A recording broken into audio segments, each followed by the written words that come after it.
सिर्फ एक जोक और रणवीर इलाहाबादिया का करियर लगभग खत्म। मुझे इसलिए बुरा लग रहा है क्योंकि ये सब काम बंद हो गया। मैं I just feel damn guilty। पूरी टीम को इससे एक्सपोज कर दिया और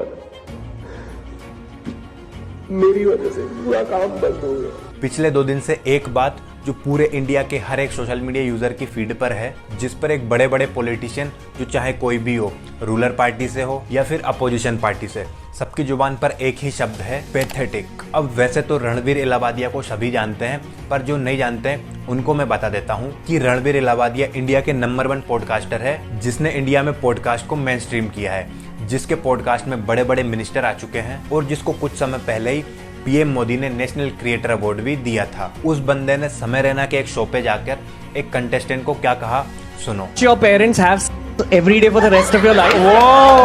क्या हो गया रणवीर भाई को? और अपने पकड़ लीजिए तुरंत। और would you join in once and stop it forever? Join in what the?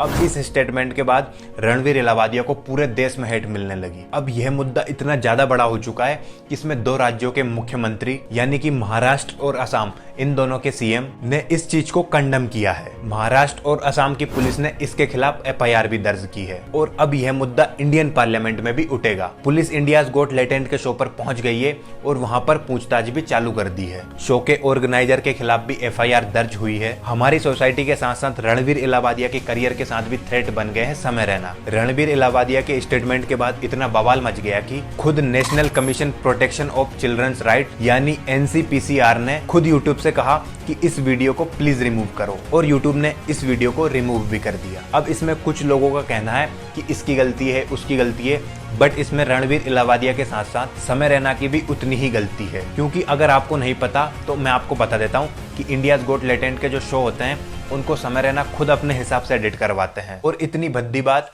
जिसको कोई भी अपने एपिसोड से ट्रिम कर देगा, उस बात को समय ने अपने एपिसोड में रखा, उसको ट्रिम नहीं किया। क्योंकि समय बहुत ज्यादा स्मार्ट है और उसको ये बात अच्छी तरीके से पता थी कि ये बात बाहर जाके बहुत ज्यादा वायरल होगी। अब वैसे भी इंडियाज गॉट टैलेंट एक ऐसा शो है जो शॉर्ट्स और रील्स की वजह से ज्यादा वायरल हुआ है, तब जाकर आज इसे ओटीटी प्लेटफॉर्म्स मुंह मांगी कीमत देकर अपने प्लेटफॉर्म पर लाना चाहते हैं। और इस बार भी समय को ये एपिसोड एडिट करवाते वक्त ये बात अच्छे से पता थी कि वो क्या कर रहा है, और इस बार भी वैसा ही कुछ हुआ। लेकिन इस बार थोड़ा कुछ ज्यादा ही अनएक्सपेक्टेड हो गया, जो कि समय ने भी एक्सपेक्ट नहीं किया था। अब इसमें समय और रणवीर की जितनी गलती है उतनी ही वहां बैठी जनता की भी थी, जो कि वहां बैठकर तालियां बजा रही थी। इतने भद्दे कमेंट के बाद भी तुम हंस रहे हो और ताली बजा रहे हो, तो इससे तुम्हारी सोच का पता लगता है कि तुम कितने ज्यादा नीच हो। पहली बात तो तुम वहां टिकट खरीदकर एक ऐसा शो देखने जा रहे हो जिसमें गाली गलौज के अलावा तुम्हें कुछ नहीं मिलेगा। ना तो वहां पर तुम्हें कुछ सीखने को मिलेगा और ना ही वहां पर कोई ज्ञान की बातें करता है। भाई जो टाइम वेस्ट तुम इस घटिया शो को देखने में करते हो ना, अगर उसकी जगह तुम 2 मिनट प्रेमानंद जी महाराज के प्रवचन सुनोगे ना, तो उससे तुम्हारे जीवन में थोड़ा बहुत तो बदलाव जरूर आएगा। एक ऐसा एपिसोड जिसमें इतनी नीच बात बोलने के बाद जहां पूरे देश में बवाल खड़ा हो गया और पूरा देश रणवीर और समय से माफी मांगने को कह रहा है, वहीं पर यहाँ कुछ ऐसे यूट्यूबर्स भी है जो कि इस समय भी अपना भाईचारा निभा रहे हैं। लक्ष्य चौधरी भाई की आप ये वीडियो देखिए। समय रैना से कल्चर बचाएंगे भाई। रणवीर इलाहाबादिया देखो, मैंने खुद रोस्ट बना रखा है, बट अभी उसको कहना रणवीर इलाहाबादिया को बोलना तेरी माँ दें कि उसने माँ बाप पे कोई जोक मार दिया। भाई तेरी मम्मी के बारे में थोड़ी बोला उसने। अब इसमें इन्होंने कहा कि तेरी मम्मी के बारे में थोड़ी कहा उसने।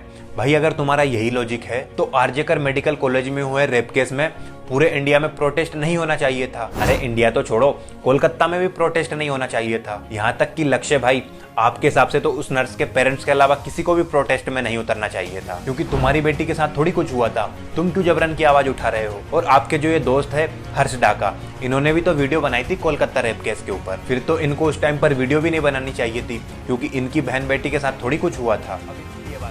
बोल दिया भाई उसने, हिट ऑफ द मोमेंट बह गया होगा वो शो के फ्लो में। हो गया ठीक है, कर दिया उसको क्रिटिसाइज। अब कह रहे मुंबई पुलिस इन्वेस्टिगेट करेगी इस मैटर को। अरे भाई कोई मैटर और बचा नहीं क्या इन्वेस्टिगेट करेगी इसमें? मुंबई पुलिस क्या इन्वेस्टिगेट करेगी? इन्होंने कहा कि हीट ऑफ द मूवमेंट में कह दिया था। तो मेरे भाई मैं आपको बता देता हूँ कि वहां पर आशीष चंचलानी भाई भी तो थे, उनके मुंह में से तो कुछ नहीं निकला। ऐसे हीट ऑफ द मूवमेंट में आप आपके घर वालों के सामने ऐसी बातें करोगे? नहीं करोगे ना, क्योंकि वहां पर एक मर्यादा आपको रोक लेती है। तो अगर रणवीर में वो मर्यादा होती तो यहाँ पर वो ये बात करने से पहले 10 बार सोचते। आपकी चड्डी फटी पड़ी है, इसको इंडिया का कल्चर बचाना है। कल्चर बचाएंगे भाई, वो यमुना में झाग बह रहे हैं उसे ठीक कर लो पहले। तो ये भाई गरीब बहुत है हम पर, कल्चर कल्चर को टॉप पे रखते हैं। भाई आप बार बार अपनी स्टोरीज में कल्चर वाली बात बोल रहे हो, हमारे लोगों का मजाक बना रहे हो। तो लक्ष्य भाई मैं आपको बता देता हूँ कि गांव के लोग भले ही गरीब होते हैं, लेकिन उनके अंदर एक मर्यादा होती है। उनको इस चीज की समझ होती है कि किसके सामने कौन सी बात करनी है और कौन सी बात नहीं। और भाई डेवलप तो वेस्टर्न कंट्रीज भी है, वहाँ पर तो इंडिया से ज़्यादा अमीर लोग रहते हैं। तो आज की डेट में उन कंट्रीज़ के क्या हाल है तुम खुद जाकर देख लो। और वैसे अभी फिलहाल तो तुम रशिया घूम रहे हो ना, वहीं के हाल देख लो कि वहाँ के हाल कैसे हैं। उन देशों के लोग नशे में धुत हुए बैठे हुए हैं, उनको ये तक नहीं पता कि हमारे पेरेंट्स कौन है। जब आप पैसा तो खूब कमा लेते हो लेकिन अपना कल्चर नहीं बचा पाते, अपनी संस्कृति नहीं बचाते, तो ऐसा ही हाल होता है। भाई उस बंदे की इमेज कैसी है ये तो आपको पता ही होगा, और अगर नहीं पता तो मैं आपको बता देता हूँ। उस इंसान ने खुद को अब तक बहुत ज़्यादा इंटेलेक्चुअल, स्पिरिचुअल, मेडिटेशन वगैरह करते, भगवान से बहुत ज़्यादा डीपली कनेक्ट होते हुए दिखाया है। सनातन की बातें करता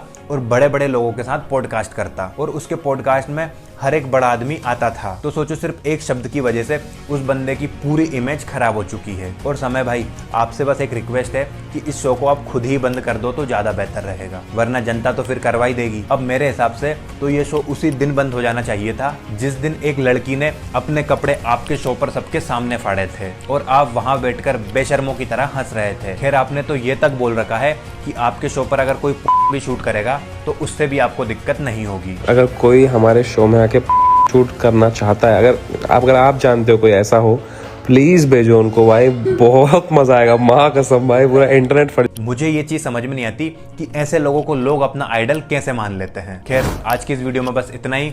अगर वीडियो पसंद आया हो तो लाइक, कमेंट एंड शेयर, और अगर चैनल पर नए हो तो डू सब्सक्राइब। मिलते हैं अगली वीडियो में, बाय।